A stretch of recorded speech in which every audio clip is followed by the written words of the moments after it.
आज है 7 अगस्त 2025 दिन बृहस्पतिवार। भारत बुलेटिन में आप सभी का स्वागत है। आइए जानते हैं यूपी की टॉप खबरें फटाफट अंदाज में। स्वामी प्रसाद पर करणी सेना का हमलावर युवक बोला ब्राह्मण को गाली देते हैं। रायबरेली में स्वामी प्रसाद मौर्य पर करणी सेना के एक कार्यकर्ता ने हमला कर दिया। रोहित द्विवेदी नाम के युवक ने पहले स्वामी प्रसाद को माला पहनाई, फिर सिर पर पीछे से हाथ मारकर भागने लगा। स्वामी प्रसाद अचानक चीखे तो कार्यकर्ता अलर्ट हो गए। उन्होंने मौके से भाग रहे युवक को दौड़ाकर पकड़ लिया, फिर उसे बुरी तरह पीटा। योगी बोले सपा नेताओं की बुद्धि गधे जैसी है। पहले नौकरियों पर चाचा, बबुआ, भतीजा अलग अलग डकैती डालते थे। जब कल्याण सिंह जी की सरकार में स्कूलों में ग से गणेश पढ़ाया गया तो सपा ने विरोध किया। उस समय सपा ने कहा था ग से गणेश नहीं गधा होता है। सपा ने गणपति की अवमानना की, इसलिए उनके नेताओं की बुद्धि भी गधे जैसी है। सपा ने प्रदेश की शिक्षा व्यवस्था को बुरी तरह तहस नहस किया। ये पीडीए का रोना रोते हैं। आज इन्हें पीडीए की चिंता सता रही है, लेकिन पीडीए की पाठशाला में क्या पढ़ाया जा रहा है।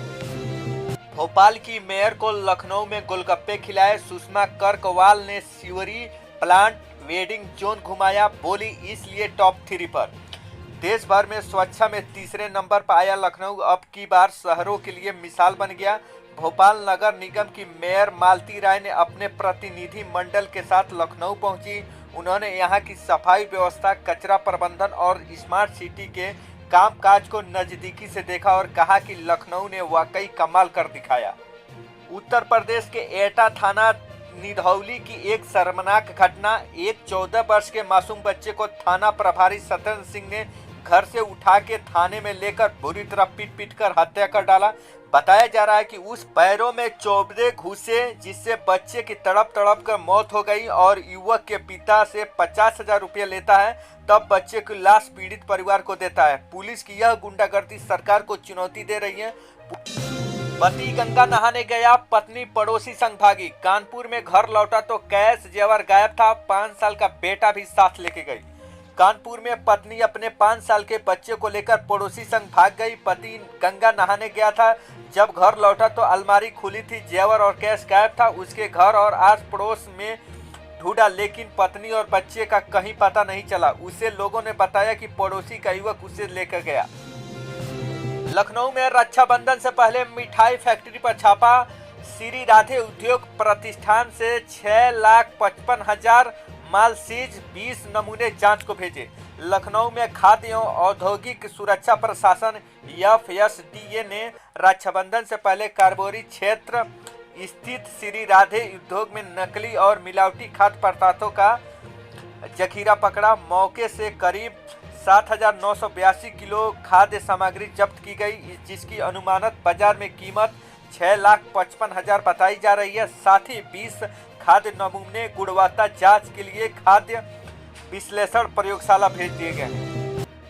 पत्नी को लेवेशियन कहने वाला मर्चेंट नेवी अफसर गिरफ्तार। लखनऊ में बहन बोली साइको जैसा है, दहेज में 15 लाख रुपए मांगे।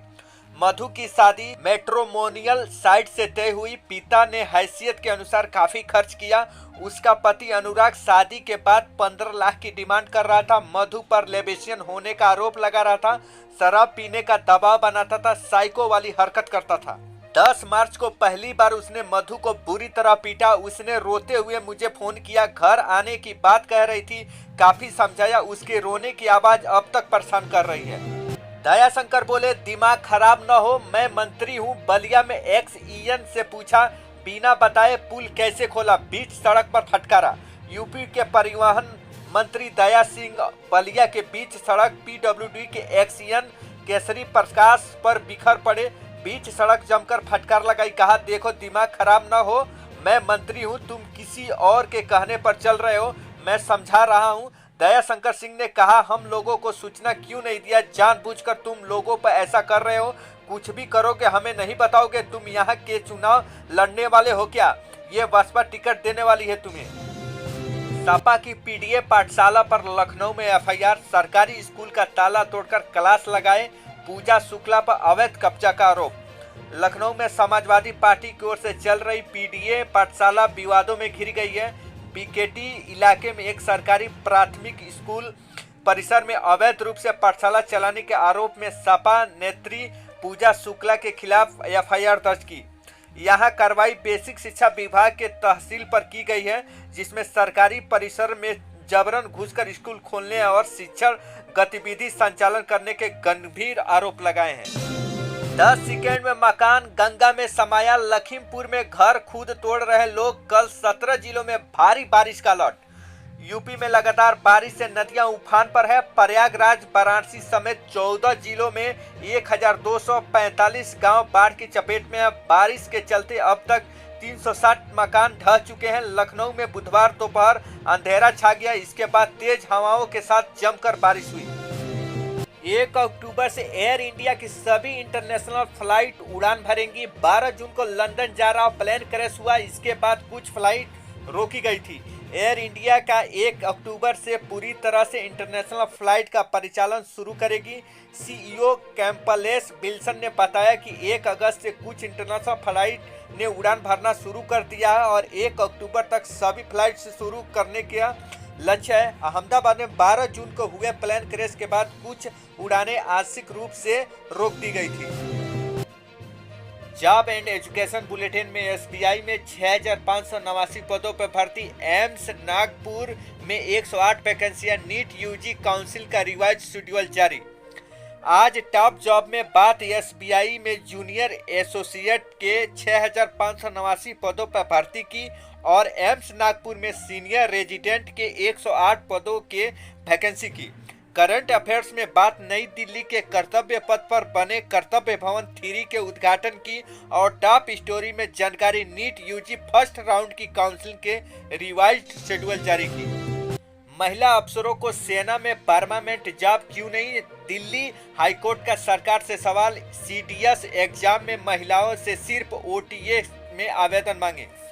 दिल्ली हाईकोर्ट ने महिलाओं को सीडीएस कंबाइंड डिफेंस सर्विसेज परीक्षा के जरिए भारतीय सैन्य अकादमी आईएमए, नौसेना अकादमी आईएनए और वायु सेना अकादमी एएफए में शामिल न करने को लेकर केंद्र सरकार से जवाब मांगा। हाईकोर्ट के मुख्य न्यायाधीश देवेंद्र कुमार उपाध्याय की बेंच ने बुधवार को सरकार से जवाब मांगा। भागवत बोले, दुनिया को विविधता अपनाने वाले धर्म की जरूरत। जैसे कि हिंदू धर्म कहा, आम लोगों ने भी धर्म के लिए बलिदान दिया। राष्ट्रीय स्वयंसेवक आरएसएस के संचालक मोहन भागवत ने बुधवार को कहा कि दुनिया को उस धर्म की जरूरत है जो विविधताओं को अपनाए, जैसे कि हिंदू धर्म। उन्होंने कहा कि धर्म हमें अपनापन और विविधताओं को स्वीकार करना सिखाता है। भागवत ने कहा कि हम विविध हैं लेकिन अलग नहीं हैं। मंत्रालयों के लिए 1500 करोड़ किराया चुका रही सरकार। मोदी बोले, डेली 8 से 10,000 कर्मचारियों का आना जाना कर्तव्य भवन से यह परेशानी दूर होगी। प्रधानमंत्री नरेंद्र मोदी ने बुधवार को दिल्ली में कर्तव्य पथ पर कर्तव्य भवन 3 बिल्डिंग का उद्घाटन किया। पीएम ने कहा, कर्तव्य भवन में विकसित भारत की नीतियां बनेंगी। ये सिर्फ इमारत नहीं है, करोड़ों लोगों के सपनों को साकार करने की भूमि है। पीएम मोदी गलवान झपट के बाद पहली बार चीन जाएंगे या सीओ समिट में शामिल होंगे। मोदी 11 साल में 5 बार चीन जा चुके हैं। प्रधानमंत्री नरेंद्र मोदी एससीओ समिट में शामिल होने के लिए चीन जाएंगे। यह दौरा 31 अगस्त और 1 सितंबर को होगा। यह 2020 में गलवान घाटी में भारत चीन के सैन्य झड़प के बाद मोदी पहली बार चीन यात्रा करेंगे। ट्रंप ने भारत पर 25% एक्स्ट्रा टैरिफ लगाया। 21 दिन बाद लागू होगा। अब कुल 50% टैरिफ रूसी तेल खरीदने की वजह बताया। अमेरिकी राष्ट्रपति ट्रंप ने भारत पर 25% एक्स्ट्रा टैरिफ लगाने का ऐलान कर दिया। उन्होंने बुधवार को इससे जुड़े एग्जीक्यूटिव ऑर्डर पर साइन किया। यह आदेश 21 दिन बाद यानी 27 अगस्त से लागू होगा। इस ऑर्डर में कहा गया है कि रूसी तेल खरीद की वजह से भारत पर यह एक्शन लिया गया है। इससे पहले उन्होंने 30 जुलाई को भारत पर 25% टैरिफ लगाने का ऐलान किया था। अगर ये वीडियो आपको अच्छी लगी हो तो वीडियो को लाइक करें, शेयर करें, सब्सक्राइब करें और बेल आइकन बटन दबाना न भूलें। धन्यवाद।